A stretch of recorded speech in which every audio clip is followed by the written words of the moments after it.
Ladies and gentlemen, live from the Bear Cave Studios, it's a special edition of the Sports Frenzy Podcast, Sold Out, with your host, Freddie Eloso, and your co-host, Stevie G, and Juve the Encyclopedia.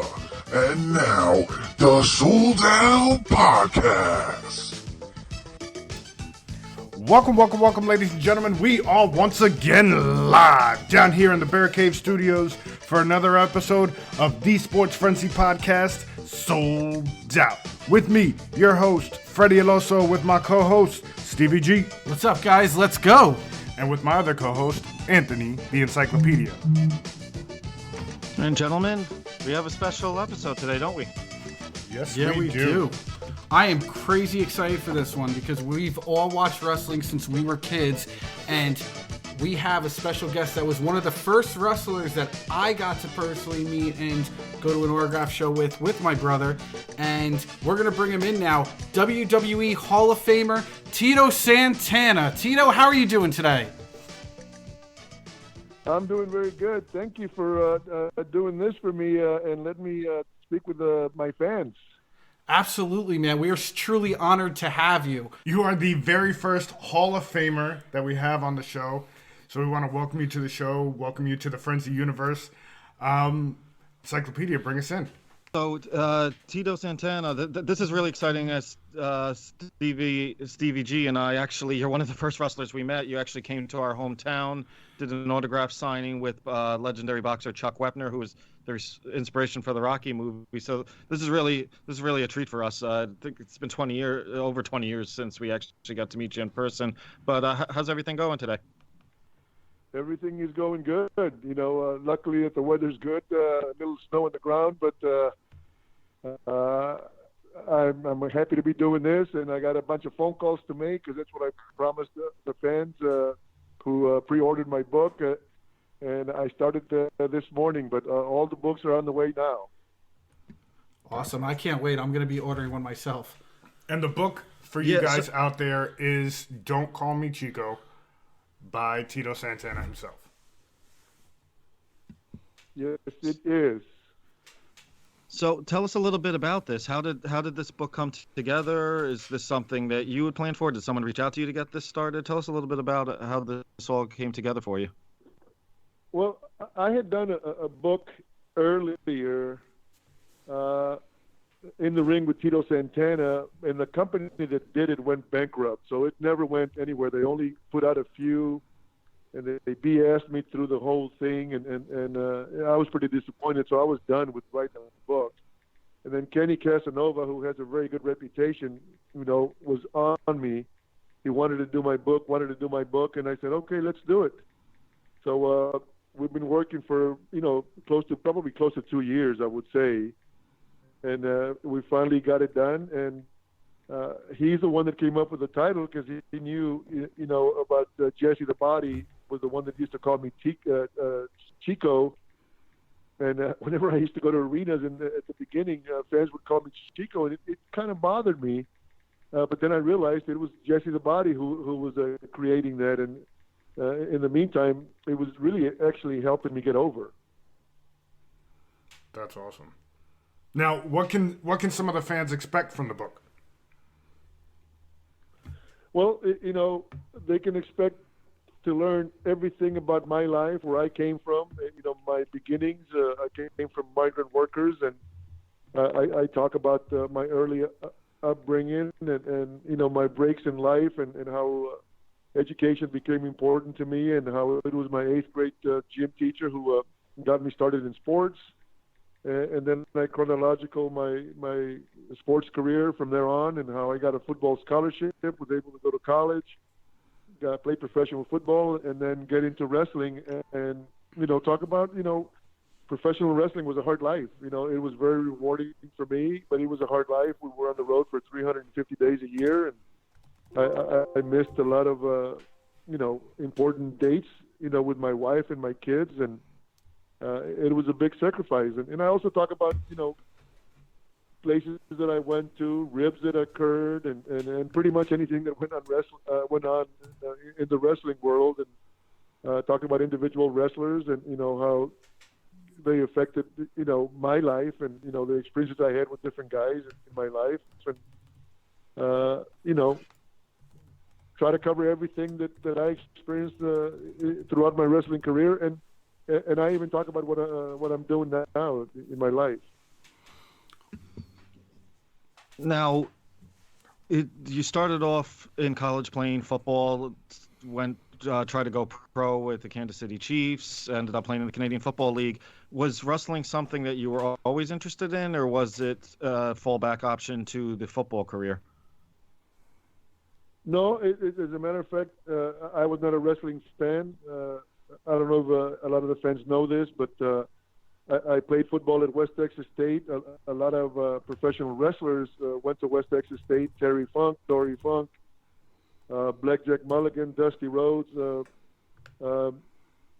and Stan Hansen and Bruiser Brody, and there's a whole bunch that I'm trying to think fast, but playing at West Texas State, my quarterback was Tully Blanchard, and his father was a promoter in San Antonio, and the $1 Million Man was also on the same team.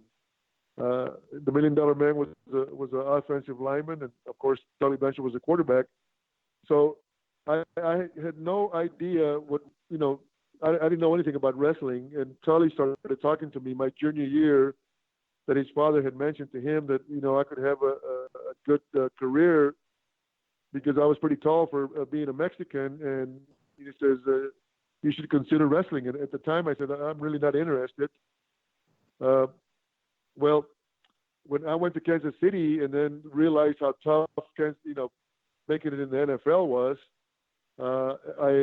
I told Tully, I said, I want to play one, because then I went to Canada and finished the year in Canada. I said, I want to play one more year, and then I do want to give wrestling a shot, and that's how I got started. Now, ultimately, it wasn't through Tully's connections as far as his with his father that you actually trained. So tell us a little bit about your training and who you ended up training with and how you got connected there. Well, it was about because of Tully and his father. I came back from my year with the BC Lions. I hadn't even told my mom or my family that I was going to be a professional wrestler, but I went home for Christmas and I told my mom that I was going to start training to become a professional wrestler, and she said, what does a professional wrestler do? And I said, well, it's professional wrestling, and I said, I'm going to San Antonio and start training. I had no idea. I mean, I just went 100% into it. I just dove into it. When I got to San Antonio, I was there for probably a week, and I went on the road, and I was a referee for several matches. And then that's when they told me that Tully and I were going to be going to Tampa, Florida. So I was already packed. And we drove from Texas to Tampa, Florida, and that's when I started training with Hiro Matsuda. My first day of training, I went to the gym in Tampa at the Coliseum where they used to do the TV tapings, and I was supposed to meet Hiro Matsuda at a certain time, but Barry Orton, Bob Orton's brother, was in the ring training with Bob Orton's father, who was Bob Orton Sr. So they asked me to step into the ring, and I went in the ring. They just started teaching me how to hit the ropes because I knew nothing about wrestling. And then Hiro Matsuda showed up, and then Bob Sr. got off the ring, and he started training with us, and he put us through a pretty good workout. Oh, that's awesome. And then from there, where did you go from there as far as promotions? Tell us a little bit. Went to the AWA, the WWF. You traveled quite a road there through the several different wrestling companies. Well, I came real close to not even staying with professional wrestling. I was there for several weeks, and I was having to pay for an apartment. I wasn't making any money. I was just training and training and training, and I wasn't making any money. So I had told Tully Blanchard, I said, Tully, I think I'm going to,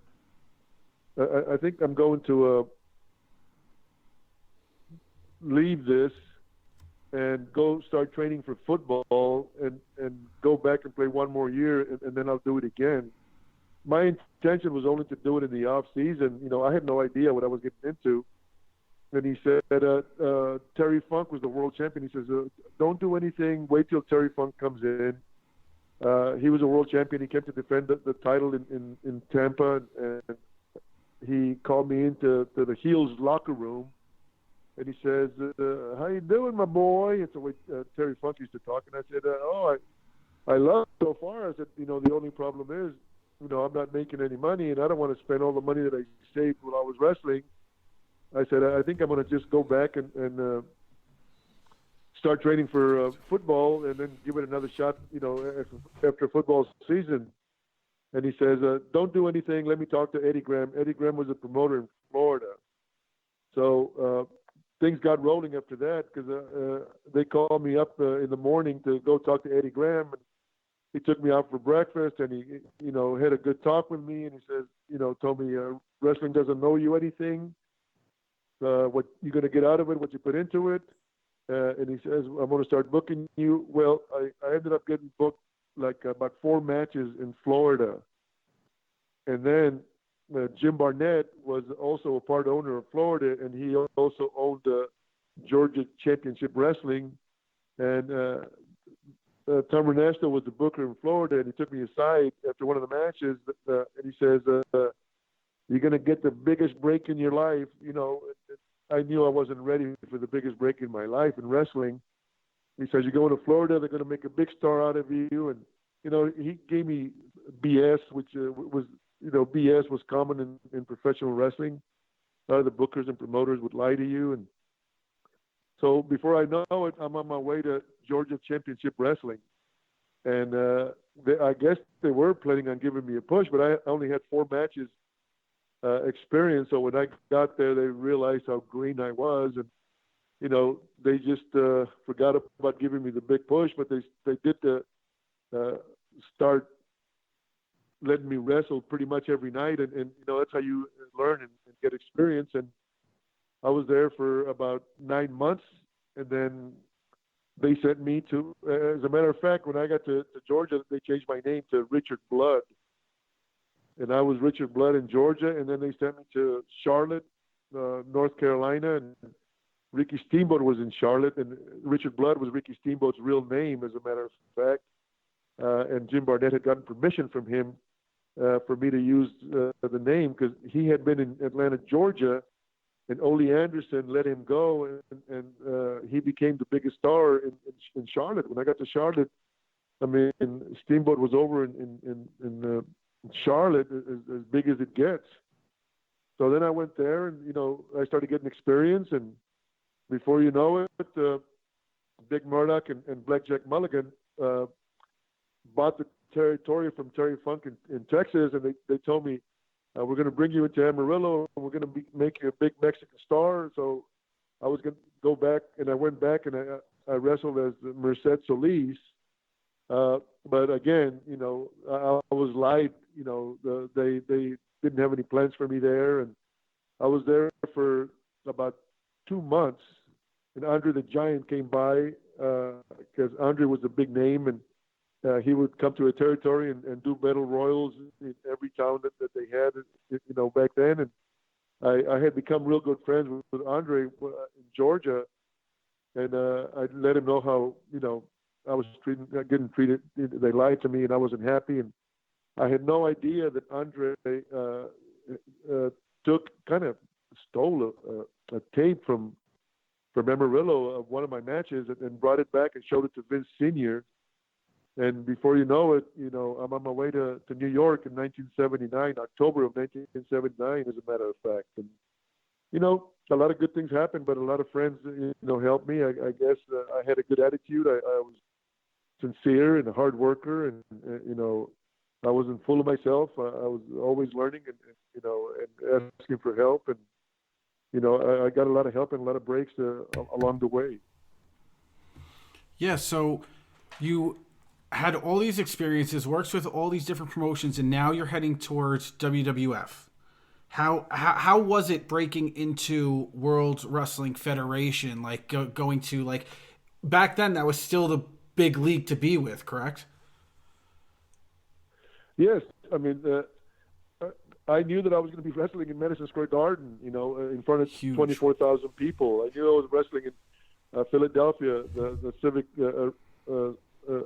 Arena in Philly, and DC and Baltimore and Nassau. I mean, they just had huge arenas that they used to pack them, and I wasn't used to those big arenas. I was used to maybe a 6,000 or 7,000 arena.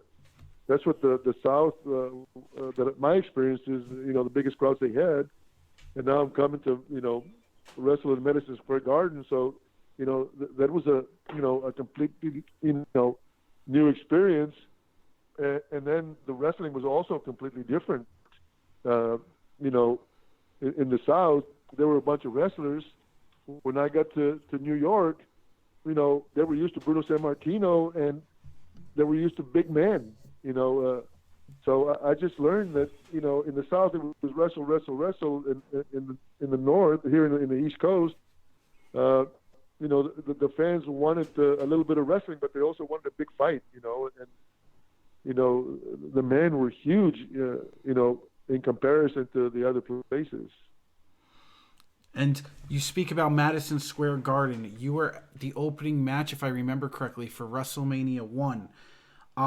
How was it going out there? WrestleMania 1, huge show for WWF, like their first WrestleMania, to face the Executioner. How was that? Well, you guys are fans, so I'm sure you know my career. I had a big feud with Greg the Hammer Valentine at the time. And Yes. We were selling out arenas as the headliners. I mean, we sold out Madison Square Garden. We sold out everywhere we were going, because the people really bought into the feud that we had. So when I find out that I'm going to be the opening match, I was really disappointed because we were selling out without Hulk Hogan being on the card. I mean, Hulk Hogan was over like $1 million, but we were the first ones to start selling arenas out without Hulk Hogan being on the card. So I was just totally disappointed, that what they were doing. And right before I went through the curtains, Vince McMahon came up to me, the junior. He was running the show by that time. I think the father had passed away, Vince Senior, by then. But Vince came up to me and he says, Tito, the reason you're the opening match is because I need you to get the people off their ass. You're the man that can do it. And man, right there, my whole attitude changed. There was a purpose for me being out there. And then if you guys remember, they also had planned me going in there and having some kind of interference with the Greg Valentine's match and Junkyard Dog. So they were just putting fuel into the fire, to make our angle higher, our feud hotter with me and Valentine. So if you mentioned your disappointment with the booking of WrestleMania 1 with your match being the opening match and what have you, and Vince hyping you up beforehand. If you could go back and you were playing Booker, how would you have inserted yourself into that first card? Well, I thought I should have been, a double main event in that card, because, our feud was as hot as any feud at the time. I mean, that's what I would have done. But what they were thinking, well, once WrestleMania got done, the tour still continued. We still had to go to all the cities, all over the country, and we didn't waste the match.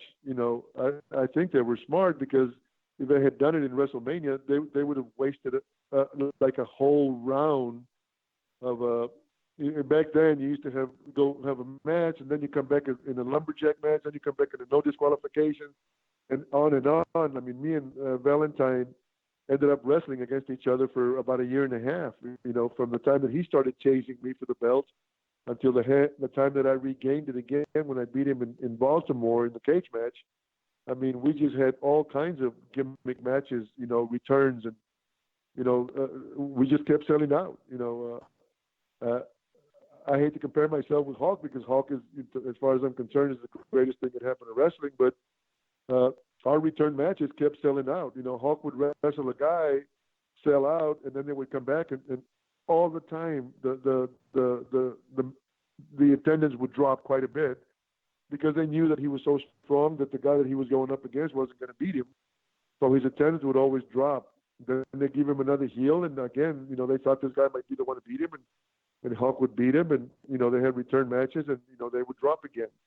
But me and Valentine, our work was so good, and the people were so into it, and they believed it, that we just kept selling out.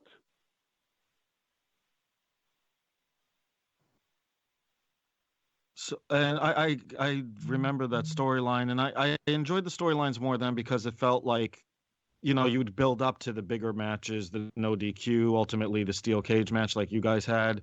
That's something I feel like is missing nowadays with the themed pay-per-views. It's like a feud starts in, it's like all of a sudden, hey, their first match is going to be, for example, a Hell in a Cell match, and it's like, well, why? This is the first time they're facing off. So I did like the storytelling, especially in your feud with the Hammer, a lot more than the style they do now. But be that as it may, jumping ahead years later, you tag team with Strikeforce, losing the belts to Demolition at WrestleMania 4, and ultimately ending up in a feud with the model Rick Martel over a year later. Was that the plan all along when you walked out of WrestleMania 4 after dropping the belts? Was that storyline already in place, or is that something that came about later down the road? No, I mean, I had no idea. We show up for WrestleMania 4, and we had no idea. I had no idea what was going on. The office knew, so Vince took us in and he told us, Rick has to take some time off. And what I was told was that Rick's wife was pretty ill and he wanted to be home with her. So we dropped the belts. I didn't hear nothing. Then all of a sudden I hear Rick is coming back. WrestleMania 5, you guys are going to go up against Tully Blanchard and Arn Anderson. And then we're going to do an angle for, Rick to turn on me. Well, little did I know they had a whole thing set up where, Rick was coming back as the model. I was totally in the dark. So, I kind of got screwed over again, as far as that whole thing was. It didn't leave a very good taste, with me, because I remember telling Rick, I said, Rick, if your wife is that sick, hire a full-time nurse to be with her. We're doing so good right now. And he said, no, Tito, it says, I got to be home with her. I said, okay, I understand. If, I totally understand. I said, I had no problem with him, if that was the case. I don't know that was the case. The way it turned out that he was always planned. He came back as a model, but whatever it is, what it is. Feud with the model. It never felt like you guys got like a proper match on a pay-per-view level. It was always like in some sort of tag match environment. There was the finals of that 1989 King of the Ring. Any thoughts on why that didn't happen? Getting that one-on-one match on a pay-per-view level? Any disappointment there? And then as far as the King of the Ring, was that something that you envisioned that they could have been putting on pay-per-view at that point? Did you think they were dropping the ball there, or at the time did you think that was something they were just testing out with the possibility of going on a pay-per-view with that down the road? Well, everything was new, even for the WWF. So I guess everything was an experiment. I felt that the way that Rick turned on me in WrestleMania 5, that the fans were really, really hot, and me and Rick could have had a feud just the way I had it. That's what I thought, that we were going to have a feud just the way I had it with Greg Valentine, because the people were pissed off, and at the time I was over pretty good with the fans, and I think we could have drawn some money, and all of a sudden there was no feud with me and Rick. And again, I was disappointed. He's the one that left. I was a company guy. All of a sudden, he's in a big feud with Jake the Snake Roberts, and I'm out of it again. I was pretty upset about that. It's nothing really good happened, and then Vince took me to the side, and then he introduced the freaking El Matador gimmick, and again he made me a promise, and again he did nothing, and personally I don't think that I needed a gimmick. I think I was over as Tito Santana with the fans, but he was the boss, so I just went along with anything he said, and that's the way it is.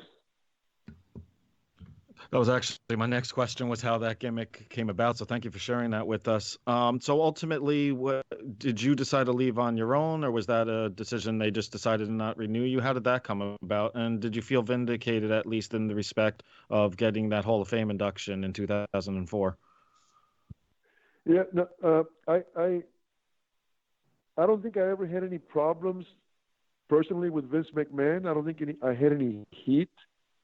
But I just I could see the writing in the wall, and I remember I was in Montreal in the locker room, and I looked around, and all my buddies that I was traveling with were gone. There was a bunch of new faces, and I didn't see a future for Tito Santana, and I just that night I hadn't even discussed it with my wife. I thought, I'm in the locker room looking around, and I said, this is not the business that I was enjoying. I said I had a great run. In the morning, I flew to Connecticut because that's where we were doing. They had moved the interviews. We would fly in and we'd do the interviews in Connecticut for all the shows that were coming up. And I went to Connecticut and I told Vince, wanted to talk to him, and I gave him my notice. They didn't give me my notice. I personally think that he was probably relieved that I went and gave him my notice, and that he didn't have to give it to me. I'm hoping that he feels that way, because I had been around. I had been around in the WWF back then longer than anybody. I had a longer run than anybody at the time. But I just thought my run was over, and I had saved my money, and I didn't want to be on the road. I was still making pretty decent money, but after taxes, there wasn't a lot left. So I said, no. I had a college education. I said, I'm going to get off the road. I'm going to enjoy my family. My kids were still young, and that's what I did. I gave him my notice. I get done with the interviews. I had a town in northern Pennsylvania. I drove by myself, and believe it or not, I got in the car, and I still hadn't told my wife. I broke down and I cried, and I prayed to God, and I said, look, I don't know what I'm going to do. I said, I've put my family in a situation where they are used to a pretty good lifestyle. I said, the only thing I ask is just do with me what you want, and just please let me keep on providing for my family and keep them used to the lifestyle that they have now. And I prayed, and I came home that night. I told my wife that I gave my notice, and my wife says, you got your life back, because we were on the road so much. And my wife says, if we have to sell the house, because I have a pretty nice home, if we have to sell the house, we'll sell the house. We'll do whatever we have to do. And the minute I heard my wife had my back, and she would, she was going to run with whatever I wanted to do. Man, what a relief that was. I was in bed, and I knew I was going to make it. And man, nothing but good things have happened to me in my life. And I had my teaching degree. Me and Sergeant Slaughter tried to start the AWA, which didn't. The guys that were supposed to be the money guys lied to us about how much money they were. So all of a sudden, it was over. And then I started. My wife says, "Go into teaching. You got a degree." So I started subbing to see if I was going to like it, and sure enough, before I know it, I got hired here in the town that I'm in, and I've been teaching for 23 years, and you know, I've been making appearances, and there's a lot of independent wrestling, and I have not missed a beat. Life has been good, and my family, I was able to keep my family with the same lifestyle that they were used to. So Tito, before we move on to your after wrestling career, we usually ask a couple questions just to get your quick opinions on things before we make the transfer. So is it all right if we throw a couple quick ones at you? Sure. All right. So the first one we'll go with is what was your favorite rivalry when you were wrestling? Well, Greg the Hammer Valentine. Okay. All right, and now your favorite title that you've held wherever it was. My favorite wrestler, if you ask me who my favorite wrestler that I would want to wrestle, I would say Mr. Wonderful Paul Orndorff. Oh, okay. Now, favorite title that you've held anywhere in the world? The Intercontinental title. Intercontinental, okay. So mine's kind of a longer question, this one, but you wrestled at events like WrestleMania 8 or WrestleMania 3. Some of the WrestleManias you've been at, such huge crowds. How was it going out there into that arena with all these people, 60,000, 90,000 people watching you? It was unbelievable to go to the Pontiac Dome, WrestleMania 3, because before the show, there was no people there. And we went all the way to the top, and the ring looked so small. So back then, you didn't have the monitors, all over the buildings so they could watch it. Mm-hmm. So, they could just see little people, wrestling. They just went there to be part of it. That's awesome. Now, we know you've got a lot of these in the book, but what's your favorite rib that you've had between wrestlers? The favorite rib? Mm-hmm. Probably when Mr. Fuji pooped in Jerry Lawler's crown. Nice. I've heard that story. I didn't know who did that. That's awesome. All right, so a title that you never held. What's one title, any promotion, even going up to the current day titles? What's one title you wish you were able to hold in your career? Well, before I left, I thought they were grooming me to take the world title. I never had a title shot for the world championship belt. I mean, I beat the Undertaker in Barcelona in 1992, and the place was sold out. So I knew that I had drawing power. They had told me that we were going to go to South America and Central America and Mexico and Spain. So I thought they were grooming me to take the title. I wish I would have had a chance, and I wish I would have had a run. Just to see if I would have been able to draw, because at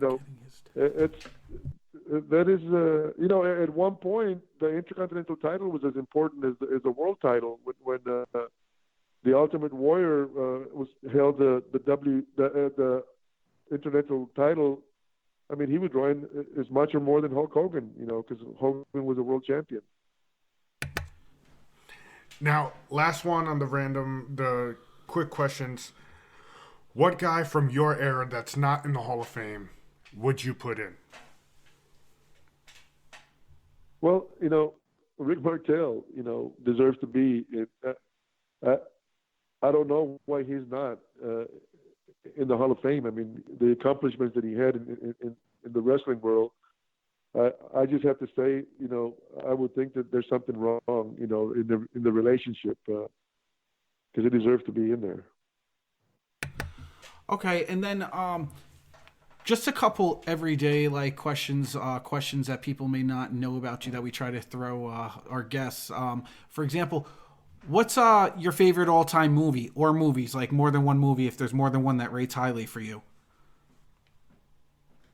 Well, I like action movies. An actor that I used to love was Clint Eastwood growing up. Nice. I mean, all those movies that he had were just. I thought he was a great actor. He didn't say much, but he was a great actor. All right. Is there any sport, whether it's football, baseball, basketball, like is there any favorite sports teams that you follow? Well, since I played with the Kansas City Chiefs, I was only there for 10 weeks, but I was, I wore the uniform. Mm-hmm. That's a lot more than a lot of people can say. It's still dear to me. And the Dallas Cowboys. I'm from Texas, and Tom Landry was the coach for the Dallas Cowboys for the first 20 years, and Tom Landry is from my hometown, Mission, Texas. All right. Favorite TV show? Is there a TV show that you've watched for years, or something that whenever it's on, you always want to turn it on? Believe it or not, I love to watch Jeopardy. Oh, okay, nice. And when you were wrestling, or even after, like music wise, is there any music that would get you pumped up? Whether it was like when you were working out, about to go to the ring, or just in general, like in your day to day. Is there certain like genre of music or like bands or artists that you're into? Not really. I mean, I've never been a music guy. I couldn't name very many music people. I enjoyed, fast-paced music. Mm-hmm. I enjoyed music that I could understand the words. I didn't really, loud music with, hard to understand. I didn't like that kind of music. Gotcha. Now we live up in Orange County, New York. Yeah. Yeah. So we've not all of us, but well, not I'm all of Jersey us. with Tito. So He's from Orange County, Tito, but he moved to Jersey. yeah. So there's a restaurant up here, the Tito Santana Taqueria In Beacon, New York. Yeah. How do you feel about having a restaurant named after you? Well, it was pretty cool. They brought me in to do an appearance there, and it was kind of cool. My son was in I think he was in Spain or some foreign country, and he told me that there's a restaurant named after me in a town in Spain. Oh wow! So it's kind of cool, to have something named. A lot of people thought that I would go after him. God, if somebody can make some money with my name by naming something after me, to me it's an honor. Yeah, no, it seriously is. That's awesome. I mean, my sister actually went to Marist College, and that was like one of her friend's spots to go. And she took me the first time. I walked in there, I saw your picture on the wall and everything. I'm like, all right, this is awesome. Like, it was really cool to see that. Speaking of like Poughkeepsie area, though, I'm sure you wrestled at Mid-Hudson Civic Center a bunch of times. Well, yeah. I mean, that was a regular town, and then that's where we did the tapings for a long time. Correct. That's where we, the first album, that's where we practiced the song na na na na na na na na na na na. Remember that song? Yeah, that's awesome. I didn't know that was that you guys practiced there. That's awesome. Now, when you guys were in the Mid-Hudson Civic Center, is there any like matches, just for the people who are local to us, who listen to us? Like, is there any matches that stuck out to you from the Civic Center that were some of your favorites from that building? Because to us, that building has so much wrestling history, so we still go there for shows today. Is there any matches that stick out to you from your time wrestling at Mid-Hudson Civic Center? No, I can't remember any matches that I had there. I don't remember we were doing TV tapings, and it was a regular show. Mm-hmm. I do remember the fans were fantastic there. I mean, it wasn't a Madison Square Garden, but the wrestling fans loved their wrestlers, and I used to love to come there. And it was only it's 120 miles from my home, so it was a short trip. We want to thank you for coming on. Do you want to let the Sports Frenzy podcast fans know, and your fans know, where they could pick up the book, how they could reach you, if you have any appearances or autograph signings coming up, if you could let us know how the fans could reach out to you and follow you? Well, I do want to let them know they can go to TitoSantana.com and order my book through PayPal. And if they order my book before December the 24th, I will make a call. I started making the calls this morning because I have a whole bunch of calls to make. I've been very thankful that a lot of fans have pre-ordered the book, but I'm taking orders until December 24th. I will be making different appearances that they haven't been set up yet. So order my book. Get after it. Don't wait. Definitely. Guys, go out there, pre-order, get your book, and if Tito comes to a town near you, definitely go out, check him out, show him the appreciation and the love for everything that he's done for the wrestling business and our childhoods, you know, that we've shared watching him on TV. Tito, we thank you so much for coming on. www.thesportsfrenzypodcast.com. And check him out, TitoSantana.com. TitoSantana.com. And we hope to have you on again sometime in the future. Thank you so much, guys. Yeah, and Arriba! Tito Santana, Merry Christmas, Happy New Year to the Sports Frenzy podcast fans. Guys, we thank you for following us this entire year. We hope you all have a great Christmas and a Happy New Year, and we'll be bringing you more content in the next couple weeks, all right? And we will see you guys soon. Peace.